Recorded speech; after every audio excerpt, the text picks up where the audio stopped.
असम में अगले साल विधानसभा के लिए चुनाव होने वाले हैं, लेकिन मुख्यमंत्री हेमंत बिस्वा शर्मा ने अभी से कांग्रेस नेता गौरव गोगोई के खिलाफ हमला बोल दिया है और तेवर बिल्कुल वैसा ही है जैसा राहुल गांधी के खिलाफ हुआ करता है। हेमंत बिस्वा शर्मा अब राहुल गांधी जैसे ही गौरव गोगोई पर हमलावर आखिरकार क्यों हो गए? नमस्कार, आप देख रहे हैं 7 टीवी भारत। मैं हूं आपके साथ सुशील गिरीश। 7 टीवी भारत के खास प्रोग्राम न्यूज मिनट में आपका स्वागत है। इस वीडियो में हम बात कर रहे हैं हेमंत बिस्वा शर्मा ने गौरव गोगोई के खिलाफ भी बिल्कुल वैसा ही हमला बोला है जैसे वो राहुल गांधी के खिलाफ पेश आते हैं। राहुल गांधी के खिलाफ तो हेमंत बिस्वा शर्मा कांग्रेस छोड़ने के बाद ही शुरू हो गए थे, लेकिन गौरव गोगोई के खिलाफ उनका अभियान लोकसभा चुनाव से शुरू हुआ था, जो अब फिर से जोर पकड़ने लगा है। असम के ही जोरहाट से सांसद गौरव गोगोई लोकसभा में कांग्रेस के डिप्टी लीडर हैं। अगर आपको वीडियो पसंद आए तो एक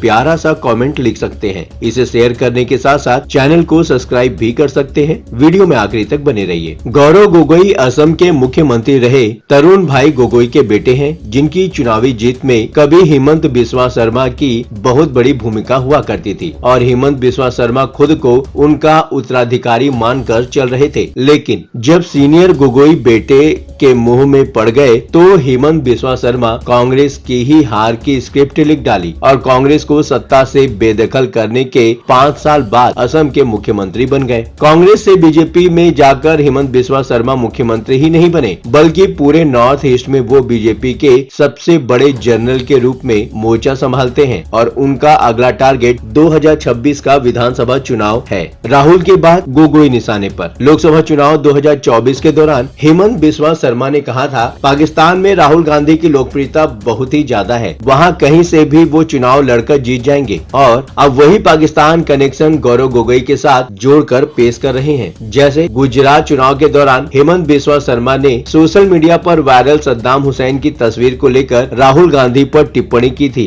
एक तस्वीर शेयर करते हुए गौरव गोगोई को निशाना बनाया है। पिछले साल लोकसभा चुनाव के नतीजे आने से ठीक पहले हेमंत बिस्वा शर्मा ने सोशल साइट एक्स पर लिखा था, संयोग की बात है कि जैसे ही मैंने कहा कि राहुल गांधी सद्दाम हुसैन जैसे दिखते हैं, उन्होंने अपनी दाढ़ी कटा ली और दाढ़ी कटाने के बाद अब जब मैंने कहा कि वो अमूल बेबी जैसे दिख रहे हैं तो हल्की दाढ़ी रख ली। गौरव गोगोई को कटघरे में खड़ा करते हुए असम के मुख्यमंत्री हेमंत बिस्वा शर्मा लिखते हैं, 2015 में भारत में पाकिस्तानी उच्चायुक्त अब्दुल बासित ने पहली बार बने सांसद और उनके स्टार्टअप पॉलिसी फॉर यूथ को नई दिल्ली स्थित पाकिस्तान उच्चायोग में भारत पाकिस्तान संबंधों पर चर्चा करने के लिए आमंत्रित किया था। ये सांसद उस समय विदेशी मामलों की संसदीय समिति तक के सदस्य नहीं थे, जिससे उनके पाकिस्तानी उच्चायोग जाने की मंशा पर सवाल उठ रहे हैं। गोगोई ऐसे समय पाकिस्तान उच्चायोग गए जब भारत ने अपने अंदरूनी मामलों में उच्चायोग के दखल और हुर्रियत कॉन्फ्रेंस के नेताओं से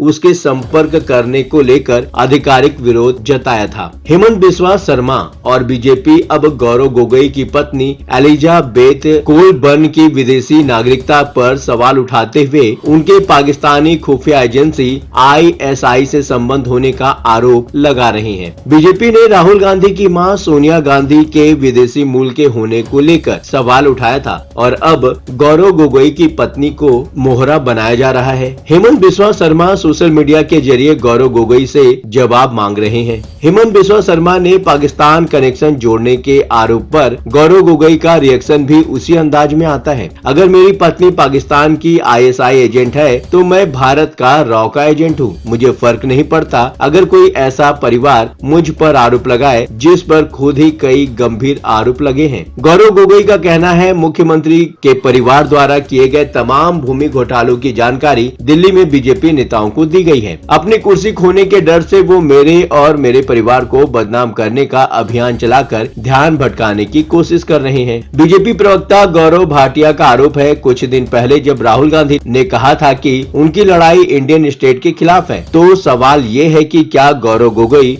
और एलिजाबेथ भारत को कमजोर करने की राहुल गांधी योजना को आगे बढ़ाने के लिए पाकिस्तान और ISI के साथ काम कर रहे हैं। बीजेपी के आरोपों पर गौरव गोगोई का कहना है, बीजेपी के पास कोई मुद्दा नहीं है और वो बेबुनियाद आरोपों का सहारा ले रही है। पिछले साल लोकसभा चुनाव से पहले मेरे और मेरे परिवार के खिलाफ इसी तरह की मुहिम चलाई गई थी। देखा जाए तो हेमंत बिस्वा शर्मा कांग्रेस के साथ हिसाब किताब बराबर कर चुके हैं, लेकिन न तो वो गौरव गोगोई से दुश्मनी भुला पा रहे हैं, न ही राहुल गांधी का व्यवहार। कांग्रेस छोड़ने के बाद हेमंत बिस्वा शर्मा ने दावा किया था कि पार्टी नेताओं से ज्यादा राहुल गांधी अपने पालतू पीढ़ी में ज्यादा दिलचस्पी लेते हैं। जब गौरव गोगोई जोरहाट लोकसभा सीट से चुनाव लड़ रहे थे, तब भी हेमंत बिस्वा शर्मा ने अपनी तरफ से कोई कसर बाकी नहीं रखी थी, लेकिन वो 1.44 से ज्यादा वोटों से जीतने में कामयाब रहे। वैसे भी ये इलाका उनके पिता तरुण गोगोई का गढ़ माना जाता है। गौरव गोगोई का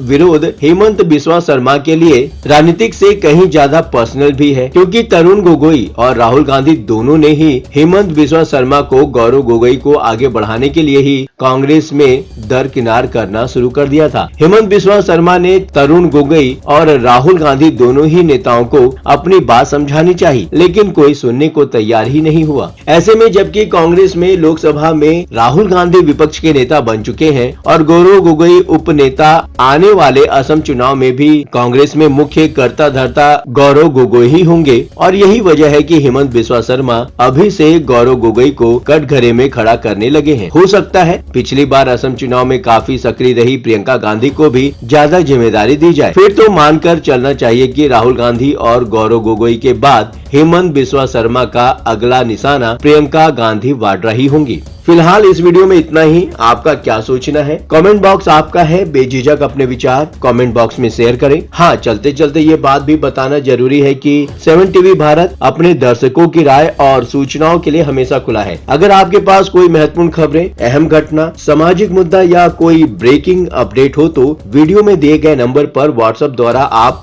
हमसे संपर्क कर सकते हैं। हम आपकी गोपनीयता की पूर्ण सुरक्षा का आश्वासन देते हैं। आपके विचार, आपके सुझाव हमारे लिए मायने रखते हैं। अब आपकी बात नहीं रहेगी अनसुनी। ये प्लेटफॉर्म है आपका, आपकी आवाज को बुलंद करने का। वीडियो पसंद आया हो तो वीडियो को लाइक करें, साथ ही चैनल को सब्सक्राइब करना ना भूलें। लगातार खबरों के लिए बने रहिए 7 टीवी भारत के साथ।